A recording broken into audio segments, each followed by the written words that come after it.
Okay, who's all excited about today? So, those of us who are older and have been praying, we didn't know this day it was going to happen this way, but we've been praying for a long time. We're excited about today because it is a different day. Now, Brett was talking, I'm a little bit older than Brett. I actually remember 1976, the 200th year, the bicentennial. Barely, okay? Barely. So, and part of this is some of you are going to be alive at 300th. In fact, probably most of you in this room. So, that is, we want year 300 to be even better than year 250. So, that's where we're at. So, this message does go along with what's happening in Washington, D.C. today, but it may not seem like it until the very end. So, stay with me. We want some conversation between the audience and me today. I'm probably more a teacher than a preacher.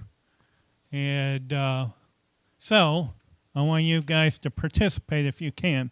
So let's turn to Ruth 1:1.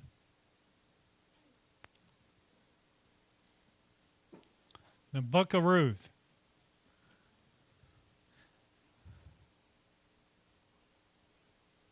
It's in the Old Testament. It's in our Bibles, it's after Judges. In the Hebrew Bible, it's actually after Proverbs, which is something we'll comment on later. So Ruth 1:1 says, now it came about in the days when the judges governed. Okay, stop. Okay. Does anybody know a judge? No, not the guys with the black robes that I go see about every day. Does anybody know who some of the judges were in the Bible? Name one. Deborah. Okay. The lady comes up with the female one. Very good. Who's another judge? AJ. Samson. Okay, that's the one I want. So Samson. Well, what do you know about Samson? He's strong. Okay, he was.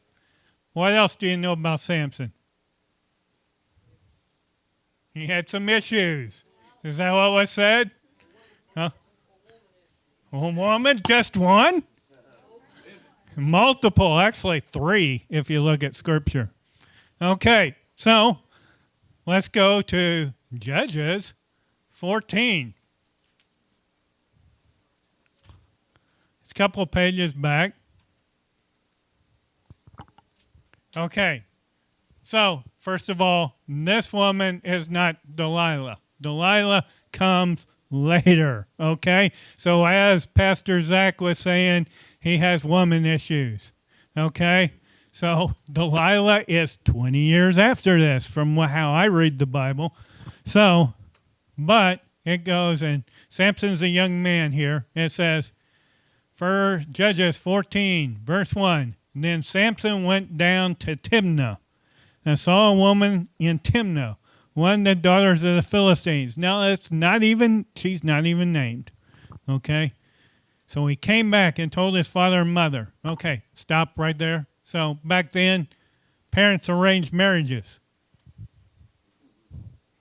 And it says, this is what Samson says, I saw a woman in Timnah, one of the daughters of the Philistines. Now, therefore, get her for me as a wife. Okay, first of all, and this is what his father and mother brings out in verse 3. Is there not a woman among your relatives or among your people that you should go and take a wife from these uncircumcised Philistines? But Samson says to her, get her for me, for she looks good to me. Now, isn't that typical? Don't we now say, oh, she looks good. Doesn't Hollywood portray, oh, she looks good. And you want whoever the Hollywood starlet is today, who is it? No, who is? You don't know what starlet is. Okay, Pastor Brett said, who's Who's the guy that who's the girl that every guy wants to say, oh, she's the hottest? You don't know? Okay, none married men are saying anything. Okay, we have no idea then. Okay, let's see. I'm probably dating myself. Reese Witherspoon. Okay, okay. Ashton says she's pretty. Actually, I'd be dating myself a lot. I was young. I was real young then, but I could say Farrah Fawcett or somebody like that. And I can't say Marilyn Monroe though. I had already passed away. So okay. So she looked good, but what I'm saying isn't that typical. Yeah, there is attractiveness. That's a motivation. That's what guys are motivated by, attractiveness in females. Okay? But at the same time, what does this show here with Samson? It shows, I think, arrogance, and it shows that he's a brat. Okay? Because he's saying, get her for me. And it's like there's a selfishness there. And there's a selfishness in the world. What I'm going to portray today is I'm going to kind of show comparisons between Samson and Boaz in Ruth 1. So here we got Samson. Samson has woman problems. And part of it goes back to a selfishness, a flesh. Remember Trenton talked about a month or so ago, the flesh, lust of the flesh, and the lust of the eyes out of 1 John 2. That's what we're talking about with Samson. Samson had problems with lust of the flesh, lust of the eyes. He had some major character issues. So that's Samson. Now then we can go back to Ruth. Ruth 1. So there was a famine in the land. And so Elimelech and Naomi, they moved to Moab. Moab was not Israel. Now remember what Samson was going after. He was going after a Philistine, not an Israelite. So it was a different tribe. Does anybody know anything about the Philistines? Who were the enemies of Israel during the Judges period and during David's period? The Philistines. What was Goliath? A Philistine. And so it's like you were marrying. Samson wanted to marry an enemy. One of the things, and you probably have heard a lot of preachers quote the verse, 2 Corinthians 6:14 says, "Do not be unequally yoked." Okay, so what does that really mean? Okay, so that means they put yokes on the plow farmland back then. They didn't have tractors. So by unequally yoked, they would put an oxen and a donkey together. And that's not going to work. You don't put an oxen with a donkey because they're headed two different ways. And so the oxen may have the strength, but the donkey would want to go a totally different way. So that's what that verse means. It goes to vision, really. You need, and if I go there, I'm the connection pastor, so your first connection is to God, but who's really? And some of you aren't there yet. Most of you aren't there yet. And those of us who are married or have been married, those who have been married and are not married now, I'm going to talk about some of this later. But who's probably your most important connection after God? It's your spouse. Okay? So in that, you don't want to be unequally yoked with your spouse. In other words, one being a donkey and one being an oxen. So the guy is the oxen and the woman is the donkey, or the vice versa. Okay? And so in that, if you're going two separate ways, you're not going to get the farmland plowed. And so that's oftentimes in marriage, in divorce, you got two separate opinions. You got a donkey opinion and you got a oxen opinion. and that's when they get loggerheads. So what I want to do here is I don't want about 10 years down the road, I would say about 90% of those of you who are not married will be married. Okay, because you're what? You're anywhere from 14 to 17 are youth, right? 18? 14 to 18. So you're 18. So 10 years, you'll be 24, 28. Okay? So there may be one exception among the group. There may be one or two exceptions among the youth that come in here on Wednesday night. Thing is, you want to make a right choice. You don't want to be like Samson and when you're 20 years down the line, go back and you have 3 different women who have caused you issues. We don't want that. And if that has happened in your life, we basically, we'll get to that and we'll say there's victory even over that. But we don't want that for you guys. You don't want to see me go before the judge with you. Okay? I don't want to go before the judge with you in divorce court. So in that, because you're gonna pay me a lot more money, okay? And probably if you've gone to this church, you're gonna pay me a lot more money than maybe somebody else.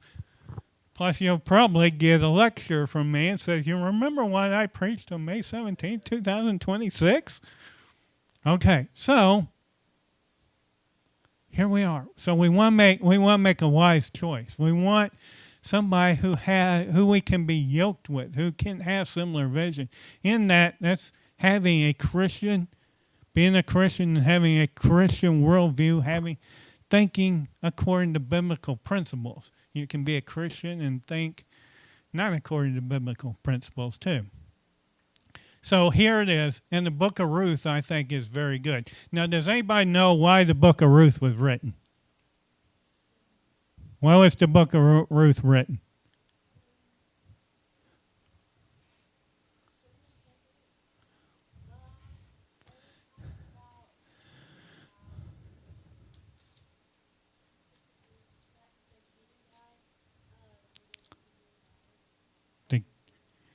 The king. Okay, so you have, that's Esther. Yeah. So we're talking about the other lady, Boaz. Boaz, yeah. Okay. So we'll get to why the book of Ruth was written. So before we end today. So we know, I'm going to overview the book of Ruth here. So what happens in the book of Ruth? You can read it, go home, read it. I urge you to read it. It's an exciting book. This is an exciting day. You're going to get an exciting sermon. Okay? Because I'm excited. So you may be bored. You might have slept or not slept at all. But guess what? I had plenty of sleep last night. And so I'm excited. And I want to get you guys excited. Because on your wedding day, do you want to be excited? Yeah. So, but everybody's going to be excited. Everybody either has been, was, or will be excited on their wedding day. But guess what? If 10 years later you're in divorce court with me, are you going to be excited? There's people excited. I get rid of so-and-so. I don't have to deal with them. Now, if you have kids, guess what? You still got to deal with them. So, in that, we don't want you to be excited on divorce day either, okay? But we want you to be excited on marriage day. Okay, so here's what happens. Elimelech and Naomi during a famine time in Bethlehem, which means house of bread, they went to Moab. They moved to Moab because they couldn't find food in Bethlehem. Now, Naomi had two sons. One's name was Mahlon and the other Chilion. They mean, we pity you, that's Chilion, and Mahlon means weakness. Keep that in mind. So Elimelech dies, then Mahlon dies, and Chilion dies, and Mahlon, who means weakness. It can also mean sickly. So sickly dies, imagine that. And here they are, Naomi with 2, in the meantime, Mahlon marries Ruth. Chilion marries Orpah. Okay. Oprah. Now, curious thing in my research in this, Oprah, do you know who Oprah is? Or is that an old, Oprah, her name was originally Orpah. Yeah. And so in that, and we'll get to that. Okay. So Oprah, we'll just call Ruth and Oprah were married to these two Israelite women, but they were Moabites. So you got the Moabites. So when Sickly and his brother, whatever his name was, Chilion dies, which means something like pity, when they die, then Naomi and her daughter-in-laws, Ruth and Oprah, we're going to call her Oprah throughout this, okay? Oprah, basically, they're there all alone. And in that time period, most of the time you earn money through the men. That was hard for the women to earn money. And so here they were kind of destitute. So Naomi got the bright idea that she heard Bethlehem, the house of bread, had bread now, and that she could go back and probably eat. And they both Oprah and Ruth, wanted to stay first. But Oprah and Naomi says, no, you should go home. You should go home, get married, serve your other gods, and be done. So Oprah, I said that I'm saying that name as Oprah for a reason, and you can draw the conclusion. Oprah turns her back. Oprah means turn your back on something. So in that, draw your own conclusion there. So Oprah turns back and she goes to Moab. Ruth does not. And hopefully, you can draw your own conclusions. This may be one that YouTube basically censors too, Pastor Brad. Okay. So in that we got, so we got Ruth. Ruth did not go back though. Ruth stayed loyal. He says, and we go to Ruth 1:16. Chapter 1, verse 16, it says, but Ruth says, do not urge me, meaning to leave you, meaning Naomi, or turn back from following you. For where you go, I will go. Where you lodge, I will lodge. Your people will be my people, and your God will be my God. Okay, so Ruth, a Moabite lady, basically says, I convert. Now, Naomi has described herself as, don't call me Naomi, which means being pleasantness, but call me Mara, which means bitter. Now, Naomi in Ruth stands for basically the church. It's symbolic of the church. And so a lot of times we as Christians, as Naomi was of the house, the children of Israel, we as Christians sometimes get bitter. We've gone through it. We've gone through maybe those 3 wives or 3 husbands, or we've gone through basically life where we've gone through some tough situations. And so we become bitter. But the thing is, there was still light in Naomi, which drew Ruth to God. And Ruth developed character. And so one of the things that, 10 years. You got, let's say you're 14 now, and that, or you're 17, and that you get married within 10 years. What's the most important thing that you can develop in you for marriage? It is character. Because without character, you're going to come along and you're going to have a fight with that spouse that you had a great marriage day with, and everything's going to... And that's where you want to be, again, that equally yoked. You want to be 2 oxen or 2 donkeys, and you want to go forth, and you want to be that way and not button heads against each other. So hopefully I'm kind of practical today. So I want you to think, okay, in the meantime, do I have the character which somebody else will want? Because the issue is beauty's in the eye of the beholder. Now you go all through the book of Ruth and you do not see one description of Boaz saying Ruth is beautiful. Now, The Bible doesn't withhold that because Isaac, when he met Rebekah, said that she was. But what I'm saying is, beauty is in the eye of the beholder. So, my wife is very beautiful to me. So she'll watch this hopefully in a week, and she'll hear that. Okay? Thing is, I hope you don't necessarily find her beautiful. Okay? Because that may cause some issues. There were guys in her past which she didn't necessarily like herself, but which probably found her beautiful. One who gave her some dandelions as flowers. But you can ask Julie about the guy who gave dandelions as flowers. I did not give her dandelions as flowers. Hopefully I'm a little bit smarter than that. Okay? So in that though, so beauty's in the eye of the beholder. So hopefully anybody that you get married to, then you're considering them beautiful. But as Proverbs 31 says, that beauty is often vain. So they may look one way when they're 20, but what are they going to look like when they're 60? Different. What are they going to? So in that, you have to think about that, because we want marriage to be long lasting.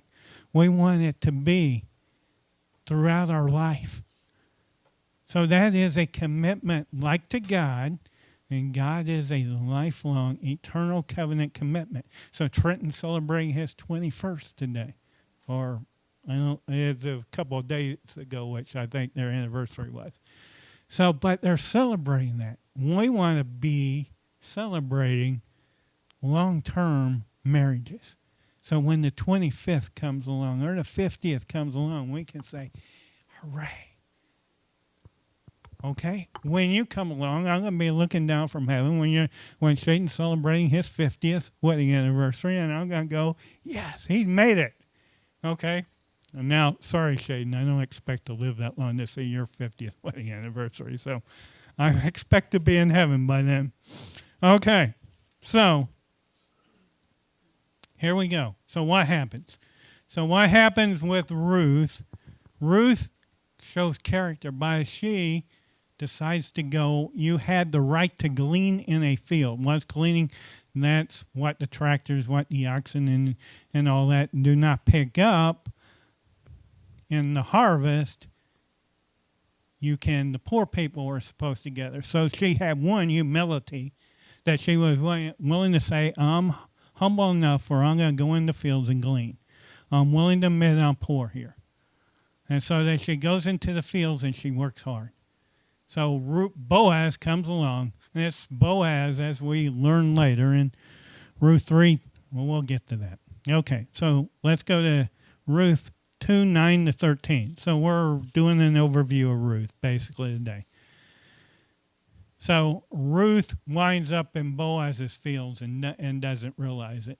So verse 9 to 13 says, let your eyes be on the field which they reap and go after them. Indeed, I have commanded the servants, this is Boaz speaking, not to touch you. When you are thirsty, go to the waters and drink for what the servants draw. She fell on her face and bowing to the ground, said to him, why have I found favor in your sight? Now you should take notice of me, since I am a foreigner. Remember, she's a Moabite. Moab replied to her, all that you have done for your mother-in-law after the death of your husband has been fully reported to me. How you left your father and mother and the land of your birth and came to a people that you did not previously know. May the Lord reward your work and your wages be full from the Lord, the God of Israel, under whose wings you have come to seek refuge. Wow. Okay, so examine that a little bit. So what was happening here? They were both showing character. She goes in the field. She's not humble. Said, well, you owe me that right to the gleanings of the field. She doesn't have that attitude. She says, oh, if I found favor in your sight. Oh, I'm just a foreigner. Why are you taking special notice of me. Now, as I said, eyes of the beholder, I think Boaz is going, wow, she's kind of attractive, that foreigner is. But but he's showing character. He did not have to protect her like this. He could say, get out of the field, go to somebody else's field to work. He could have done that. But here he is being protective. He is showing character. So what I'm saying is they're both showing character. So let's go to Ruth 3, 10, and 11. So Naomi, when she realizes who fields that that Ruth is in, says, okay, Ruth, guess what? The fields you're in, Boaz's field, he's a close relative of us. Now, the Jews had a law back then, which is called the law of the kinsman redeemer. So, and this is brought up in the New Testament where the Sadducees, because they knew everything, and they were sad, you see. So the Sadducees basically made a comment to Jesus. They asked him a question. Okay, this woman had 7 brothers because they were under the kinsman redeemer law, and each one died. They had no children, so whose wife will she be in heaven? Not knowing. Then Jesus says, you don't know the scriptures. You don't know the Bible. Because if you knew the Bible, you would know you would go to heaven and that there's no marrying in heaven, but they're marrying here on earth. And you Sadducees, because you're sad, you see, you don't believe in the resurrection. The resurrection is what it's all about. If you're not if Jesus wasn't resurrected, then let's turn off the mic, let's go home. But Jesus was resurrected, and so that's what it's all about. So in this, Boaz was a kinsman redeemer. Okay, so he was related to Naomi's husband, Elimelech, some way. It's not really clear how, even though he calls to foil Elimelech, our brother, when he goes to the guy who's not described here, but basically we can call him the guy who took off his shoes. So the guy who took off his shoes was a closer relative than Boaz, but Naomi realized that Boaz would follow through because he was a following through type guy. Again, showing character here. So here you have, so what happens? Ruth 3, 10, 11. So Ruth comes to Boaz and says, hey, you are my kinsman redeemer. You can read that. Again, we're doing an overview. Okay? So Boaz says, Ruth says, to Boaz, you're the kinsman redeemer. And Boaz says, then he said, may you be blessed of the Lord, my daughter. You've shown your last kindness to be better than the first by not going after young men, whether rich or poor. So Boaz was at least a little bit older than Ruth. Now, my daughter, do not fear, for I will do for you whatever you ask. For all my people in the city know that you are a woman of excellence. Okay, so Ruth is a woman of excellence, not just excellent beauty, but excellent in character. And this was her reputation. And so you want to be a person of reputation who has that type of reputation in you. So I asked, why was Ruth written? So Ruth was written. Anybody want to guess? Now, a lot of people will say it's about this kinsman redeemer because we have a kinsman redeemer too, and he's Jesus. But I will submit to you that the reason that Ruth was written is because, drum roll, it was a political dispute. And it was political propaganda, if you can call it that, for David to basically say, even though I have a Moabite grandmother, that I am still worthy to be king here. So Moabites weren't supposed to marry.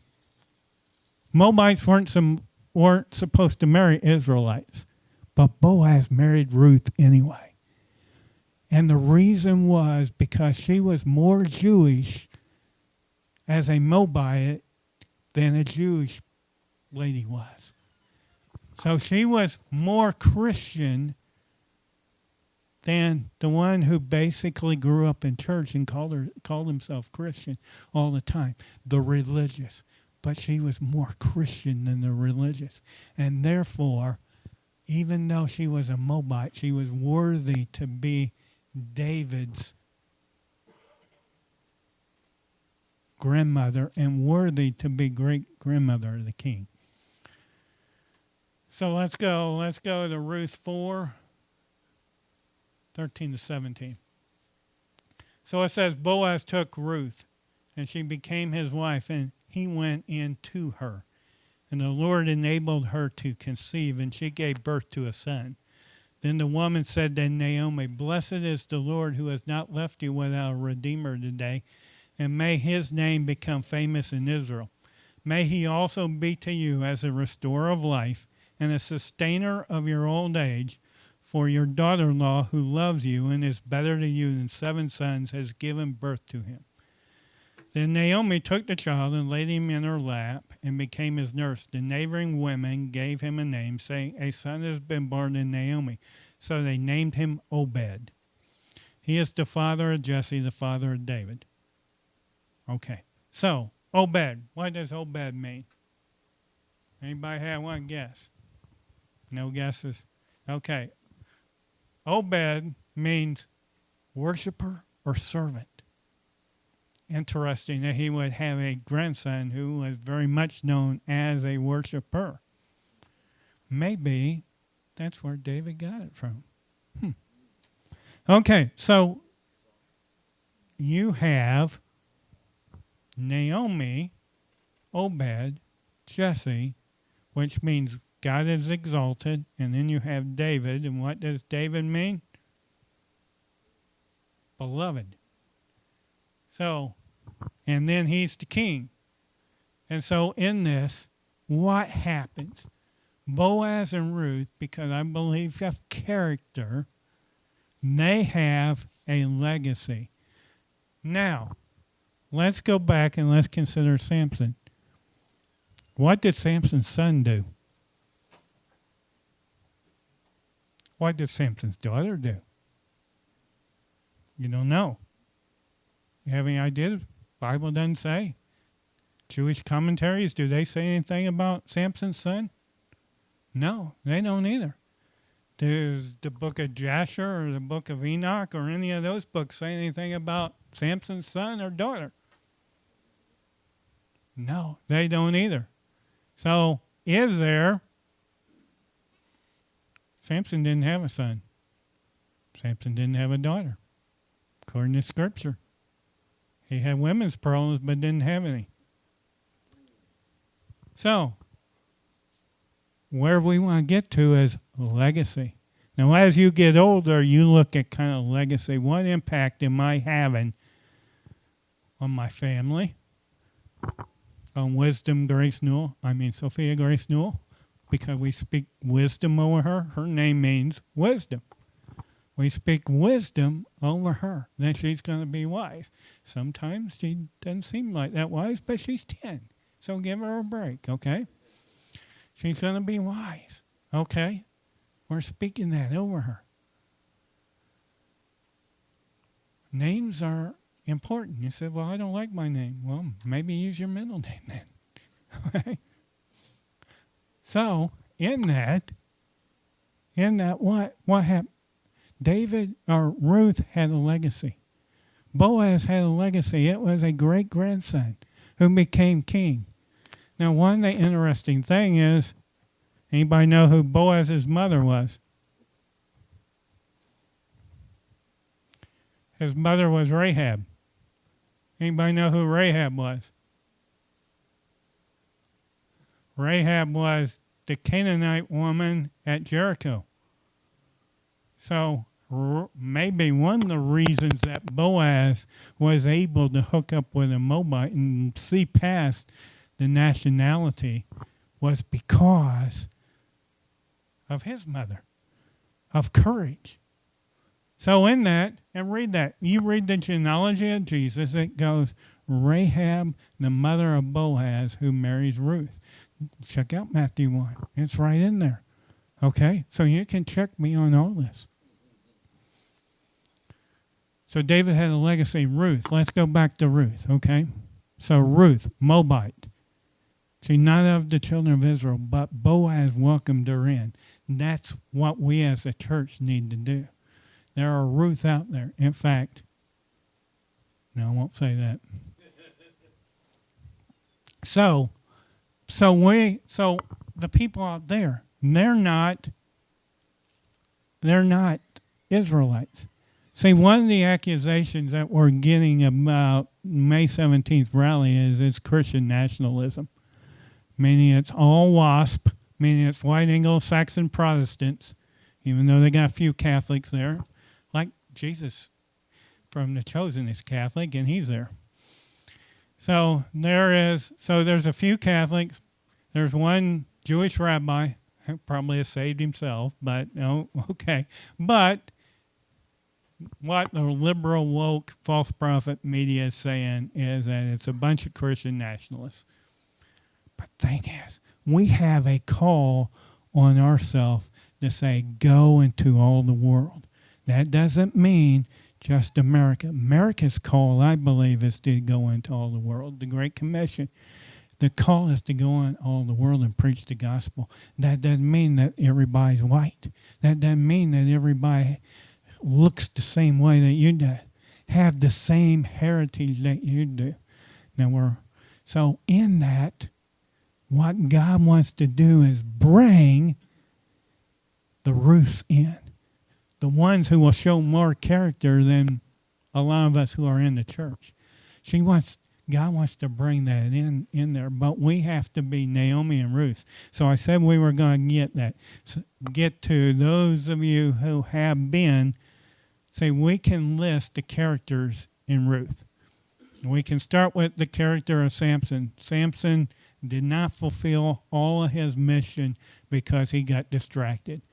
Because he got distracted by what the world thought and basically said, she looks good. I want her. And to me, that's a brat attitude. The 3 women of the Philistines, all they were interested in is basically tripping him up, especially Delilah. If you know that story, if not, read the book of Judges around chapter 16, and you can read about Delilah. Okay, now we consider the character of Naomi and in a lot of ways Boaz. So Boaz was older and may have been married before. Naomi, we know, was married before. Just because you were married once, Ruth was married before. Just because you were married once does not mean that it ends. God still has plans and purposes. Okay? So in that, what does it say? It says that Obed would be a restorer and sustainer of Naomi in her old age. So think about that. And that is that Obed was going to help Naomi. They didn't have Social Security back then. They had family. We need to grow closer as a family, and maybe we wouldn't be so dependent upon government. So in that, that is that. Just because there's been mess-ups in your life does not mean that your life is over. So that's the point about really Naomi, the Boaz and Ruth character. And so that's where the question then becomes, okay, how does this relate to what's happening today in Washington, D.C.? It relates because of what America was called to be. America was called to be a light to the nations. It is, and I said this on a Wednesday night about a month ago, it was called to be that light set, the city set upon a hill. That's from sermons of people in the 1630s who dedicated America. See, this is a rededication, not a dedication. And that we want to assimilate. You know what that word means? Assimilate means we're accepting of various nationalities. So why do people from India come to America? For the promise of America, but they don't realize the promise of America is to find Jesus. Why do people from Vietnam come to America? Why do people in Iran basically say, help America? We want help from America. The true people of Iran, the true Persians of Iran, they want help. They don't want to be bound by the tyranny of their government. Who knows what their government is now, but we're still fighting them because we want victory over them. So in this 250th year, what can we expect? I want year 300 to be better than the year 250. He said, well, Jesus is coming back. Well, if he comes back, then it's going to be better, okay?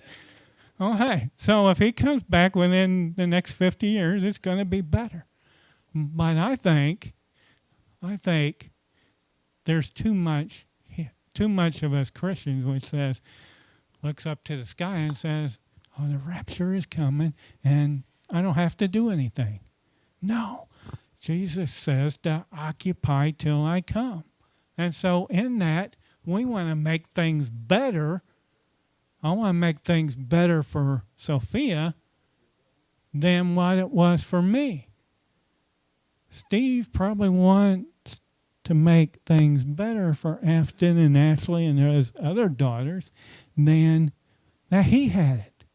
He wants it better for his grandchildren. And so what it is about is legacy. It's about what can we do? What can we do? A lot of you who are coming in here, it says, okay, you can only see, oh, I'm 14, I'm 15 years old, and you can only see yourself being 14 or 15. You don't see yourself as 24 or 25 or 44 or 45 or even older than that. But what God wants to say, you're not going to be 14 forever. You're not going to be 16 forever. And God wants to develop in you enough character, which basically says when I'm 25 and I got a rough time of it, then I'm going to go back to my character. I'm going to go back to my God. And I'm going to go and I'm going to worship God. And you may say, well, it's tough being a 14-year-old. It is. It's tough being a 15-year-old. But at the same time, let's go. Let's go. Let's have character